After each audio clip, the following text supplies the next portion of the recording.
আপনি কলিজা baby paste মনে হচ্ছে বেস্ট কালার চিনো নেভি ব্লু আরে আল্লাহ আমার কলিজা তো কালারের উপরে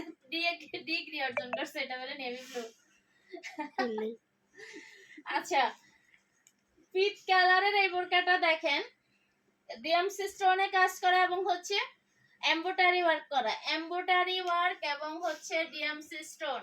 এমব্রয়ডারি এবং ডিএমসি স্টোনের এই বোরকাটাও পেয়ে যাচ্ছেন একদম চিপ রেটে বেড়াতে যাওয়ার কথা ভাবছেন তো আজকের লাইভটা আপনার জন্য যারা যারা বেড়াতে যাওয়ার কথা ভাবছেন আজকের লাইভটা আপনার জন্য ঠিক আছে এই যে এমব্রয়ডারি ওয়ার্ক এবং হচ্ছে ডিএমসি স্টোনে কাজ করা সিম্পলের মধ্যে গর্জিয়াস এবং হচ্ছে স্ট্যান্ডার্ড একটা লুক তো হিজাব সহ এই বোরকাটা পাচ্ছেন মাত্র 1600 টাকা এই বোরকাটা আমাদের কাছে কালার আছে আমাদের কাছে আকাশী এবং হচ্ছে অলিভ কালার হ্যাঁ অলিভ আকাশী আর ব্ল্যাক তো সব বোরকারই আছে আর এটা হচ্ছে ফিট কালার ঠিক আছে এটা হচ্ছে ফিট কালার তো এই বোরকাটা